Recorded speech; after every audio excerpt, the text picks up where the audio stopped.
Καλώς ήρθατε, boys, girls ή ό,τι άλλο, γενικότερα YouTubers. Για να πατήσετε κλικ σε αυτό το βίντεο, προφανώς θα είδατε τον τίτλο, που είναι εδώ κάτω ή εδώ κάτω, δεν ξέρω. Τα top 5 fail πράγματα που κάνουν οι άνθρωποι. Ας αρχίσουμε λοιπόν.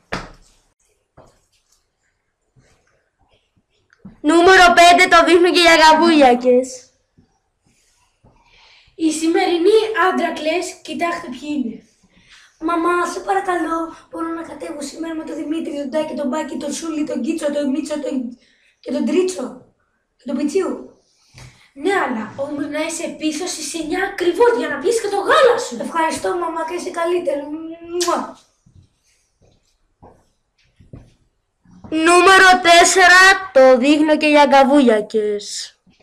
Μου το παίζουν gamers, ενώ τα μόνα games που έχουν παίξει ποτέ είναι Pro και FIFA, τίποτα άλλο. Pro, FIFA. Σε σένα εδώ μιλάω. Pro και FIFA, άχρηστε. Call of Duty, LOL, Dota, WoW. LOL και FIFA, άχρηστε.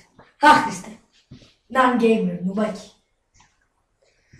Νούμερο 3, το δείχνουν και οι αγκαβούλιακες. Πιστέψτε με σε αυτό. Αλήθεια σας λέω, δεν τα σκέφτομαι εγώ αυτά. Είναι άτομα που ανεβάζουν status, κάνουν comment, ανεβάζουν φωτογραφία και ποιος κάνει like σε αυτές? Οι ίδιοι, αυτοί που τις ανέβαζαν. Πάμε καλά. Το έχουμε χάσει τελείως! Πού έχει καταντήσει αυτή η κοινωνία, πείτε μου, πού έχει καταντήσει? Και ώρες πάνε και ζητάνε. Σας παρακαλώ, μπορείτε να μου κάνετε like σε αυτή τη φωτογραφία, please, please, please. Και κάνε comment άμα μπορείτε. Α, και share άμα θέλετε, δεν πειράζει. Αυτό είναι fail. Fail για fail τον fail.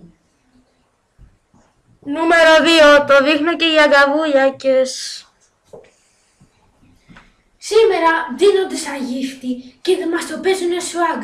Κοιτάξτε ποιοι είναι οι swag που νομίζουν ότι είναι. Σήκω πάνω τα μοντελιώνα ρε. Σήκω στα ρε.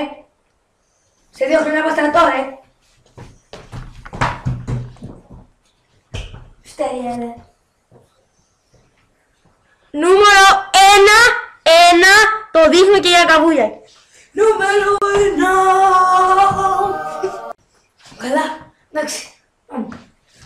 Λοιπόν, το νούμερο 1 μάλλον θα ήταν λίγο προφανές. Πιστεύουνε ότι το νούμερο 1 συγκρότημα στον κόσμο είναι η One Direction και ο νούμερο 1 τραγουδιστής ο Justin Bieber. Παναγία μου, πάμε καλά. Σηκωπάμε. Πάμε καλά. Μια κλασική αδελφό ή κοριτσό συζήτηση. Και αν το Ποιος πεις, σας αρέσει το καινούργιο τραγούδι του One Direction?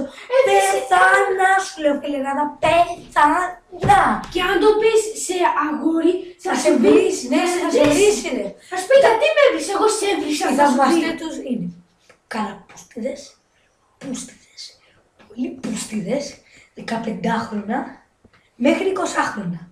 Και αυτά είναι μόνο οι fans τους. Έχουν χάλια τραγούδια, είναι χάλια